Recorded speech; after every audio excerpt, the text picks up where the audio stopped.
नमस्कार दोस्तों, इस वक्त हम हैं मुजफ्फरनगर में नसीर में स्थित प्रेरणा स्थल पे। आज प्रदेश के पूर्व उप मुख्यमंत्री बाबू नारायण सिंह जी की बरसी है और उन्हें श्रद्धांजलि अर्पित करने के लिए राजनीतिक दलों के बड़े नेताओं का बड़ा जमघट यहाँ लगा है। और हमारे साथ में खतौली विधायक मदन भैया भी हैं। बाबू नारायण सिंह जी की जो राजनीतिक विरासत है उसे आगे बढ़ा रहे हैं सांसद चंदन चौहान जी और प्रदेश सरकार के काबीना मंत्री अनिल कुमार जी। तो मंत्री जी, शुरुआत आपसे ही करता हूं, किस तरीके से आज बाबू नारायण सिंह जी को याद कर रहे हैं आप लोग? देखो, आज जो है बाबू नारायण सिंह जी की 39वीं पुण्यतिथि है और ये हमारे लिए भी सौभाग्य की बात है कि हमारे जनपद में एक ऐसी शख्सियत ने जन्म लिया था जिनको ये भी सौभाग्य प्राप्त हुआ प्रदेश के अंदर कि वो पहली बार उप मुख्यमंत्री जब प्रदेश में बने थे, प्रथम बार वो बाबू नारायण सिंह जी बने थे। और एक जो है किसान परिवार में उन्होंने जन्म लिया, संघर्ष किया, अधिवक्ता के रूप में भी उन्होंने सेवाएं दी। उसके बाद जिला परिषद में भी उन्होंने सेवाएं दी। उसके बाद में वो प्रदेश के उप मुख्यमंत्री पद तक पहुँचे। आज उनकी 39वीं पुण्यतिथि पर हम उनको श्रद्धांजलि अर्पित करते हैं। और उनके पौत्र आज भाई चंदन जी जो बिजनौर से सांसद हैं और उनकी इस विरासत को, जो उनका एक विचार था, जो उनकी बात थी, उसको आगे बढ़ाने का काम कर रहे हैं विरासत के रूप में। और जहाँ तक हम लोगों ने उनके विषय में जाना है, उन्होंने हमेशा जो है जब अपने जीवन में रहते, जब वो सामाजिक सेवा में थे, सार्वजनिक जीवन में थे, तो उन्होंने हमेशा गरीब, किसान, मजदूर, कमेरे वर्ग के लिए काम किया। सभी वर्गों के लिए, सभी समाज के लिए भाईचारे के रूप में उन्होंने काम किया। आज उनको जनपद में जो है एक ऐसी हस्तियों में शुमार हैं जिनको जो है एक गरीब आदमियों की सेवाओं के लिए जाना जाता है। तो बाबू नारायण सिंह जी की विरासत को आगे बढ़ा रहे हैं चंदन चौहान। किस तरीके से इस परिवार की जो राजनीतिक भूमिका है, सामाजिक भूमिका है, आप देखते हैं विधायक जी? सर्वप्रथम तो बाबू नारायण सिंह जी को कोटि कोटि नमन है। और ये कुछ इस तरह के लोग हैं जिनकी विरासत आगे चल के एक पहल बनती है, लोगों के बीच में जो है चर्चा बनती है और उसका लोग अनुपालन करते हैं, अनुपालन करने में गर्व महसूस करते हैं। ऐसी शख्सियत थे जो है बाबू नारायण सिंह जी। पद प्रतिष्ठा भी उनके सामने बोनी थी जो है, इसमें कोई दो राय नहीं है। बेशक वो उप मुख्यमंत्री रहे थे, लेकिन परिस्थितियां अगर नहीं बदलती, अगर वो जिंदे रहते तो वो एक ऐसे शख्स थे, वो मुख्यमंत्री तक की दौड़ तक पहुंचने में सक्षम थे। और मैं, क्योंकि संजय चौहान मेरे भाई थे, मित्र थे, आज चंदन चौहान उसकी विरासत को संभाले हुए हैं, तो मैं इन्हें भी बहुत बहुत साधुवाद देता हूं जो अपने बुजुर्गों की विरासत को सही तरीके से संजो के रखता है। और मैं भगवान से प्रार्थना करता हूं इनकी विरासत भी आगे बढ़े और बाबू नारायण सिंह जी के दिखाए हुए आदर्शों पर हम आगे चल पाएँ। मुजफ्फरनगर सांसद हरेंद्र मल्लिक जी भी पहुंचे हैं। बड़ी बात है कि बाबू नारायण सिंह जी की राजनीतिक शख्सियत राजनीतिक बाधाओं से ऊपर थी, राजनीतिक दलों के जो दूरियां हैं उनसे ऊपर थी। तो बाबू नारायण सिंह जी को किस तरीके से याद करते हैं एमपी साहब आप? ये लोग आदर्श थे राजनीति के, ये हम लोगों की विरासत है, इस जनपद की धरोहर है।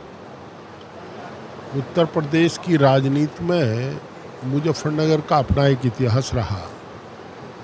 हम लोगों ने बाबू नारायण सिंह जी का, आदरणीय वीरेंद्र वर्मा जी का, आदरणीय ठाकुर विजयपाल सिंह जी का, वो ये समकालीन थे, वो जमाना देखा, उनकी वहाँ मजबूती देखी और एक दूसरे की लिहाज देखी, आदर्शवादी राजनीति। बाद में बाबू हुकुम सिंह जी ने संभाला उस काम को।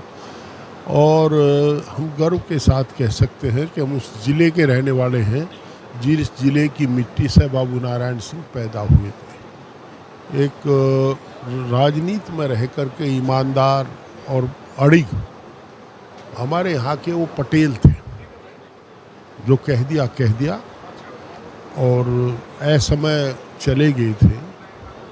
नहीं तो निश्चित रूप से केंद्रीय मंत्रिमंडल को भी सुशोभित करते, प्रदेश के मुखिया भी बनते, ऐसी अपेक्षा है। और अच्छी बात यह है कि भाई संजय चौहान जी ने भी उस परिपाटी को निभा, अब भाई चंदन चौहान निभा रहे हैं।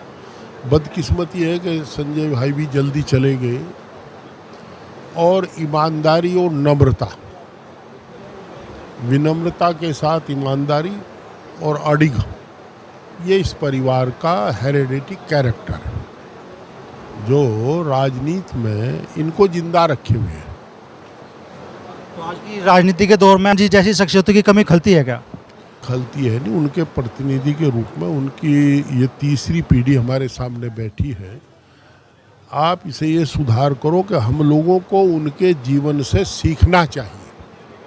जो राजनीतिक जीवन रहा है, जो मर्यादाएं उन्होंने जिन मर्यादाओं का निर्वाह किया है, हर राजनीतिक आदमी को उसको अपने राजनीतिक जीवन में उतारना चाहिए।